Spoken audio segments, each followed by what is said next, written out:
Hello, my name is Adam, and I was an IELTS examiner in speaking and writing for over 10 years, and I've been an IELTS teacher for over 13. I am proud to be making this video with IELTS-Blog.com. If you would like to have an assessment, much like the one you're seeing in this video, please check the link in the information section, and you can know why you're getting a certain score, how to improve, and get the IELTS score you need for your future dreams.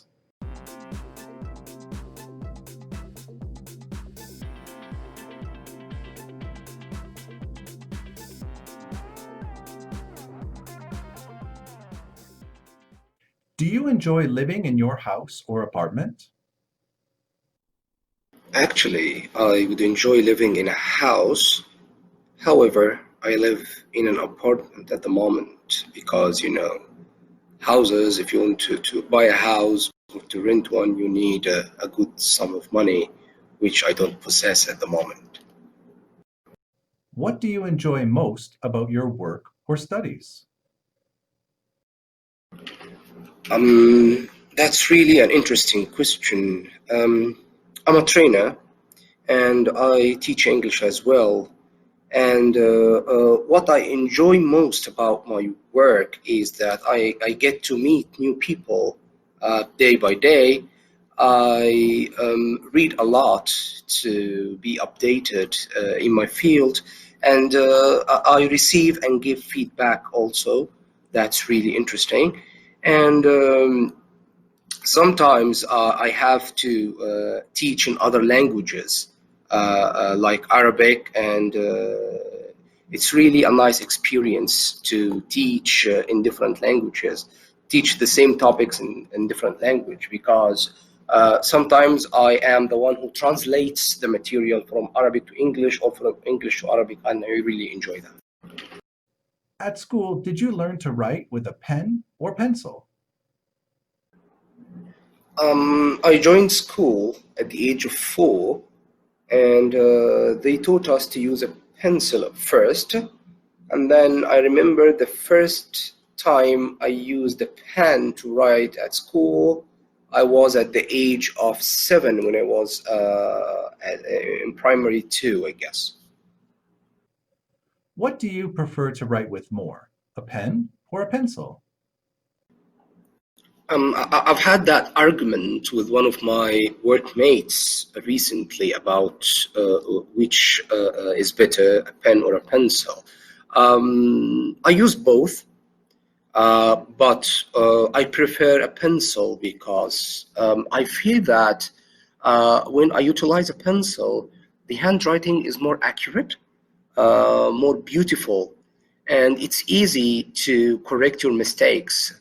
However, if you're writing formal papers, if you're signing a paper, you're not allowed to use a pencil, so you must use a pen. But personally, I enjoy pencils over pens. Are there any places with a good view where you live? Yes, there are a lot of places with quite a good view where I live, but it's not my house, not my apartment. There are apartments that oversees the Red Sea. Some other places oversee some gardens or some malls, but I live in like a small compound, so what I oversee is other buildings or other houses close to mine. What's the best view you've ever seen? The best view I've ever seen was when I visited Paris. That was in 2017. And my wife and I decided to take the elevator and go to the top of the Eiffel Tower. And the view there was breathtaking. It was amazing. I spent more than an hour over there because I couldn't leave that place. I could see Paris. It's like a bird's eye view of Paris, you know. I just tried to determine some places I know from up there. It's an experience of a lifetime. I would do it again if I had the chance. Okay, now I'm going to give you a topic and I'd like you to talk about it for 1 to 2 minutes. Describe a time when you were in a very crowded place. 1 year ago, one of my friends informed me about a shop that sold some appliances, and that shop was initiating a discount campaign that reached up to 75%. So I decided to take my wife, my kids with me, to go and see if we could buy something for the house. And to my astonishment, I found like over 700 people in a very small shop. They were fighting to get into the shop. And the security guys were trying to put people in order, trying to put them in lines, queue them.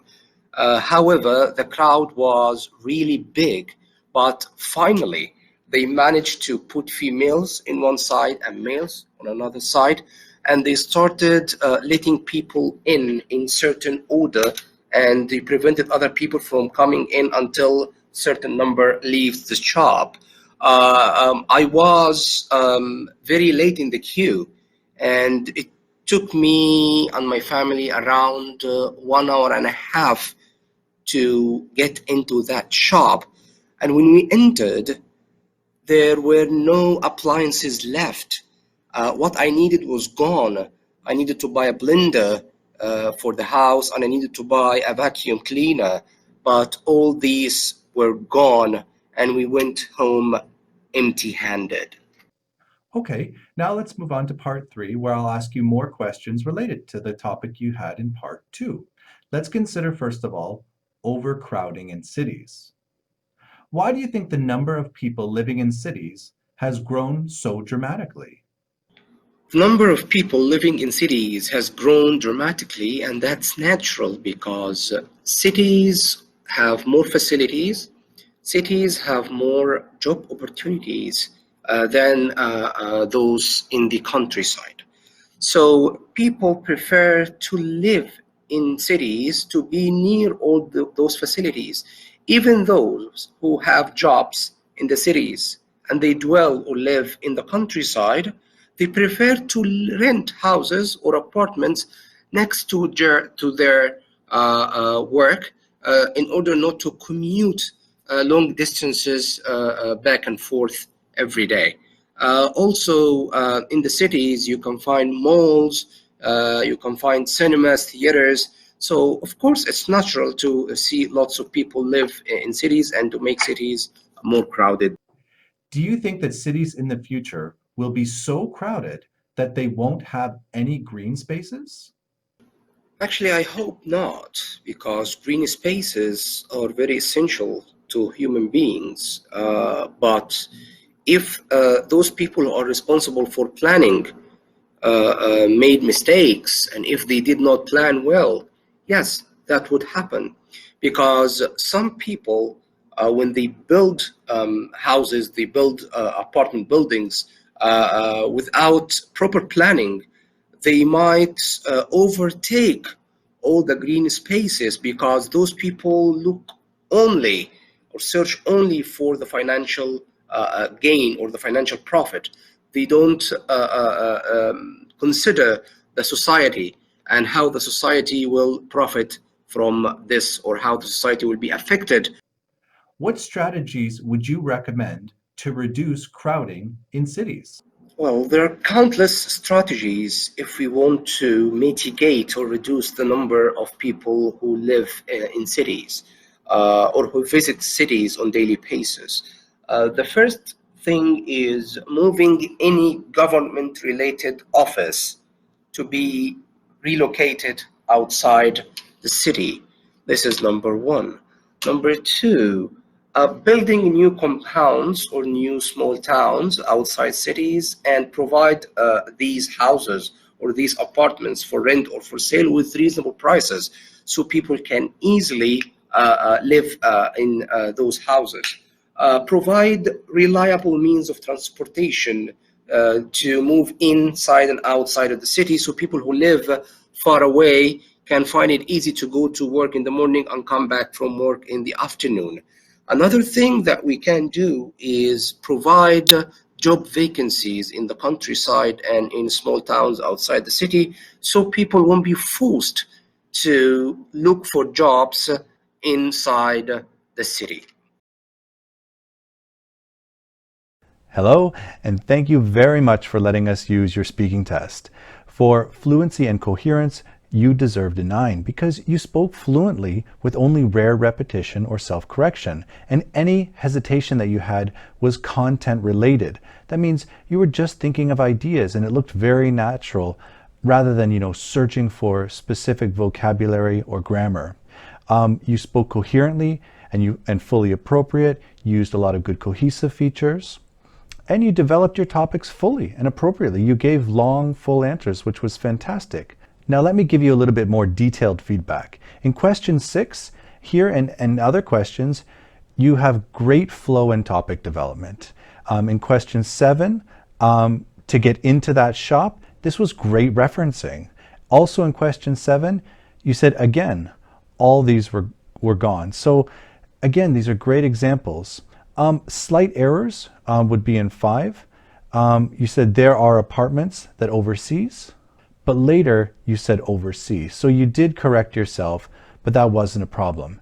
Now there is a chance some examiners might give you an 8 here. You really do deserve a 9. You kept talking, used a lot of good referencing to develop your answers. So I can't see why you wouldn't get a 9, but if you do see another video that I made, it is common for examiners to never give a 9. We'll put a link for that video in the information section.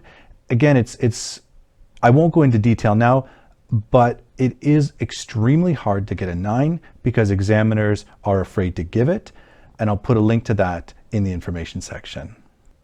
Now for lexical resource, again, you deserved a 9 here. You used vocabulary with full flexibility and precision in all topics. You were very consistent. You even used idiomatic language naturally and accurately, so this was fantastic. To give a little bit more specific detail, in question 1, you said a good sum of money. Question 6, you said breathtaking. Again, in question 6, you said experience of a lifetime. Lots of good expressions in 7, where you said, to my astonishment, prevented people from coming in, went home empty-handed. In 8, you said to dwell, as in to think. In 9, you said to overtake green spaces. This was fantastic. 10, you used a legal word, mitigate, to lessen or to, make the damage less serious. And in 10, you also said relocated outside the city. Now, it wasn't 100% perfect, but you don't have to be 100% perfect. In question 3, you said more accurate is okay, but you could say, more concise. This would be a more specific and academic word, but it's not a big deal. I was just listening very carefully for words that might be slightly more appropriate. Question 10, you said visit cities on daily paces. Again, this is a bit of a strange expression, but again, it's not a big deal. Now for grammatical range and accuracy, again, I really feel this was a 9. You used a full range of structures naturally and appropriately. You produced consistently accurate structures. Apart from, slips, even native speakers make slips. So you do not have to be 100% perfect.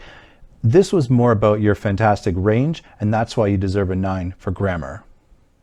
Just to give you some specific feedback, in question 1, you said, I would enjoy living in a house. Question 2, what I enjoy most about my work is that I get to talk to many people every day. This is a very complex grammatical sentence with many perfect clauses, okay? And then question 9, they were fighting to get into the shop. So, this was great. And if they did not plan well, that would happen. So again, all these expressions were really well used. Fantastic job. And for the errors, I really couldn't find anything. You really did a fantastic job. Now for pronunciation, this is the only place where I thought you might have a chance on receiving a 9. And that's only because, the examiner, again, I think you deserved a 9. I just want to say this is the one place where you might not get a 9, only because in band 9, uses a full range of pronunciation features with precision and subtlety. It's this subtlety, like certain nuances for certain words, and let's go into that into a bit more detail. So like in question 3, you were very concise most of the time, especially with words like tot, and the only pronunciation thing that really stood out was your pronunciation of one. It sounded like on. And this happened a couple times, and this might be enough where the examiner would be a bit nervous to give you a 9. And again, as I mentioned with fluency, it's almost impossible to get a 9 because the examiner is always safe, even if you are a 9, to give you an 8.5. So again, I don't think this is enough to give you an 8. I think you do deserve a 9 according to Cambridge's rubric, but there is a slight chance that you might get an 8 here just as an excuse for the examiner to give you an 8.5 overall.